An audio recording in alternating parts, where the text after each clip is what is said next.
मधु app की इस हिंदी कक्षा में आप सबका स्वागत है। जैसा कि हमने पहले पढ़ा था 9वीं कक्षा की प्रियतम, जिनके कवि हैं सूर्यकांत त्रिपाठी निराला।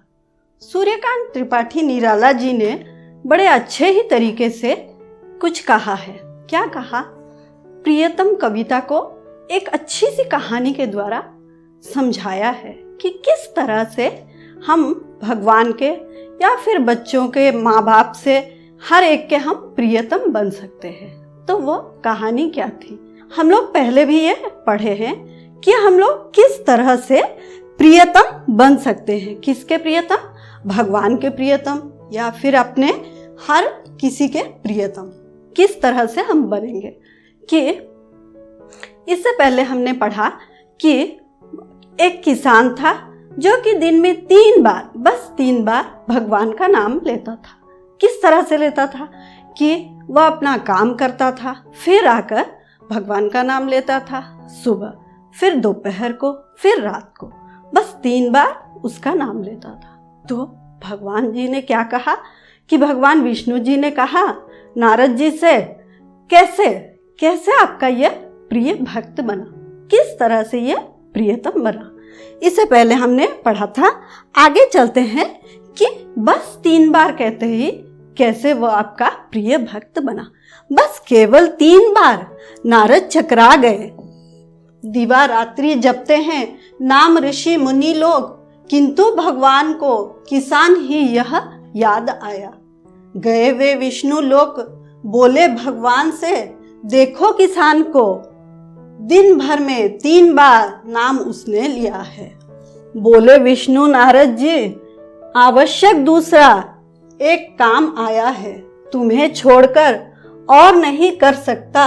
साधारण विषय यह वाद को विवाद होगा, तब तक यह आवश्यक कार्य पूरा कीजिए। तैलपूर्ण पात्र यह लेकर प्रदक्षिणा कर आइए भूमंडल की। ध्यान रहे सविशेष, एक बूंद भी इससे तेल न गिरने पाए। लेकर चले नारद जी आज्ञा पर धृत लक्ष्य, एक बूंद भी तेल इस पात्र से गिरे नहीं। तो बच्चों, अभी चलते हैं शब्दार्थ या कठिन शब्द की ओर। दिवारात्रि, दिवारात्रि का मतलब दिन रात। आवश्यक, जरूरी। तैलपूर्ण, तैल मतलब तेल, पूर्ण मतलब तेल से भरा। प्रदक्षिणा, प्रदक्षिणा का मतलब है चक्कर लगाना। पृथ्वी के चक्कर लगाए थे ना। भूमंडल, भूमंडल मतलब पृथ्वी। धृत लक्ष्य, धृत लक्ष्य का अर्थ है लक्ष्य में लगा। तो बच्चों, अभी आगे हम बढ़ते हैं भावार्थ की ओर। केवल 3 बार भगवान राम का नाम स्मरण किया। किसने स्मरण किया? भगवान का नाम किसान ने स्मरण किया। यह देखकर नारद जी चकरा गए। नारद जी के मन में आया कि भगवान किस लिए किसान को अपना प्यारा भक्त कहते हैं, इसलिए नारद जी चकरा गए। नारद जी के मन में सोचा कि ऋषि मुनि लोग दिन रात भगवान का नाम लेते हैं, पर किसान ही क्यों उन्हें सबसे प्रिय लगा। यह सोचकर नारद जी कहाँ गए? विष्णु लोक पहुंचे। नारद जी के मन में बार बार यह आ रहा था कि किसान ही क्यों सबसे प्यारा लगा। यह सोचकर नारद जी विष्णु लोक पहुंचे। भगवान से बोले, किसान ने दिन भर में केवल 3 बार ही भगवान का नाम लिया। तभी विष्णु भगवान को एक तरकीब सूझी। विष्णु भगवान बोले, किस तरह से मैं इनको समझाऊं? किसको समझाऊं? नारद जी को समझाऊं कि मुझे किसान किस लिए मुझे प्यारा लगा। और उन्होंने नारद जी को तेल से भरा एक पात्र दिया। तेल से भरा एक पात्र दिया और उसे लेकर पूरी पृथ्वी का चक्कर लगाने को कहा। पूरी पृथ्वी का आप जाके इस तेल भरा पात्र को लेके पूरे पृथ्वी का चक्कर लगा के आओ, यह कहा। यह भी कहा कि पात्र से एक भी बूंद तेल ना गिरने पाए। जब उन्होंने यह तेल भरा पात्र दिया, तब उन्होंने कहा कि यह तेल भरा पात्र से एक भी बूंद नीचे ना गिर पाए। नारद जी उस पात्र को लिए एक ही लक्ष्य में निकल पड़े। उनके मन में था कि इस पात्र से एक भी तेल की बूंद ना नीचे गिरने पाए। ध्यान रखा कि कहीं तेल की एक बूंद भी ना गिर पड़े। यह ध्यान में रखते हुए नारद जी निकल पड़े किसकी चक्कर लगाने? पृथ्वी की चक्कर लगाने। तो इससे हम लोग क्या जानना चाहते हैं बच्चों? देखो, मनुष्य को कर्म करते हुए ईश्वर का नाम लेना चाहिए। मनुष्य को क्या करना चाहिए कि अपना कर्म करते हुए ईश्वर का नाम लेना चाहिए। कैसे? जिस तरह से किसान ने किया, अपना कर्म भी किया और भगवान का नाम भी लिया।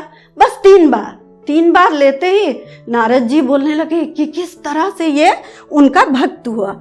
इस तरह से कि वो अपना कर्म भी किया और ईश्वर का नाम भी लिया। इस तरह से उन्होंने मनुष्य को कर्म करते हुए ईश्वर का नाम लेना चाहिए। और एक बात, जीवन में कर्तव्य परायण भी होना चाहिए। उसका कर्तव्य था कि वो अपना काम करे। वो बिना काम किए किस तरह से भगवान का भक्त हो सकता है? अपना काम भी किया, अपने और बच्चों का उसका ध्यान भी दिया। उसका अगर वो काम ना करे तो वो खाएगा क्या? उसने काम भी किया और साथ साथ धार्मिक भी हमें होना चाहिए, क्योंकि बिना धार्मिक हुए हम अपने कर्तव्य में अगर लगे रहते हैं तो भगवान को हम पूजा नहीं करते हैं। हम भगवान की पूजा करने के साथ साथ अपना कर्तव्य भी करना चाहिए, क्योंकि एक किसान अपना कर्तव्य करता है।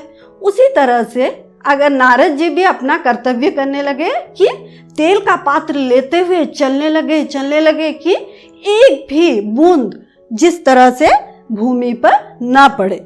इसीलिए भगवान ने क्या कहा है? कर्म ही ईश्वर है। किसान ने काम किया और भगवान का नाम भी लिया, इसलिए भगवान ने क्या कहा कि कर्म ही ईश्वर है। बच्चों, अभी हमने जाना कि कर्म क्या है, ईश्वर क्या है, कर्म के साथ ईश्वर क्या है, सभी कुछ जाना। तो बच्चों, आगे हम चलते हुए देखें कि कुछ मूल्यांकन के प्रश्न। क्या आप बता सकते हो? आप तैयार हो? मैं पूछूं, नारद जी किस बात से चकरा गए? नारद जी के मन में क्या था? नारद जी के मन में था कि 3 बार, बस 3 बार लेते ही नारद जी चकरा गए। बस 3 बार। बच्चों, मैं तो बस 3 बार लिख रही हूं, पर आप पूरा वाक्य लिखोगे। तैलपूर्ण पात्र लेकर नारद जी कहाँ गए? तैलपूर्ण पात्र लेकर नारद जी कहाँ पहुंचे? कि पृथ्वी के चक्कर लगाने। उनके मन में था कि मैं पृथ्वी के चक्कर लगाऊं तो कौन खुश हो जाएंगे? भगवान खुश हो जाएंगे और उन्हें कहने लगेंगे मैं सबसे प्यारा भक्त हूं, मैं उन्हीं का प्रियतम हूं। पृथ्वी के चक्कर।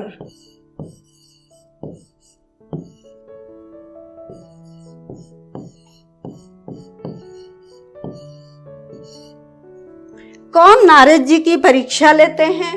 बोलिए तो, नारद जी की परीक्षा कौन लेते हैं? नारद जी जब परीक्षा लेने गए तो कौन था वहां पे? किसान की परीक्षा लिए। अब नारद जी की परीक्षा कौन ले रहा है? भगवान विष्णु।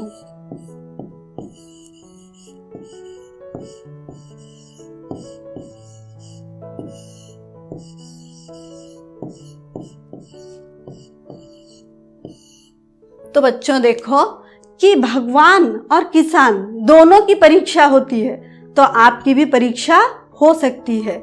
याद रखें कि अपना कर्म भी करो और अब भगवान को याद भी करो। भगवान का नाम लोगे तो तुम परीक्षा में पास भी हो सकते हो।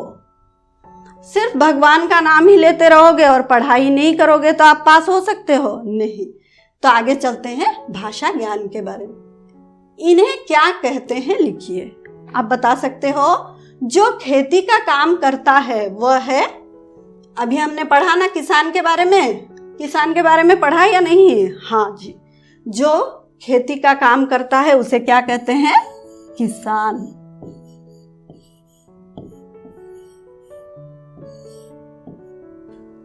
जो कपड़ा बुनने का काम करता है, जैसे हल जोतने वाले को किसान कहते हैं, वैसे ही कपड़ा बुनने वाले को क्या कहते हैं? जुलाहा।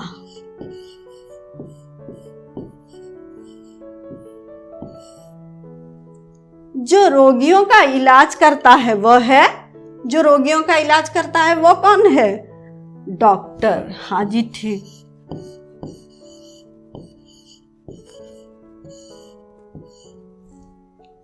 जो हमारे पास चिट्ठियां पहुंचाता है। अच्छा बच्चों, अभी तो मोबाइल का ज़माना है, कभी आप लोगों ने चिट्ठियां जो देते हैं उनको जानते हो? चिट्ठियां देने वालों को? चिट्ठियां जो हमें पहुंचाता है वो है खाकी वर्दी वाला डाकिया।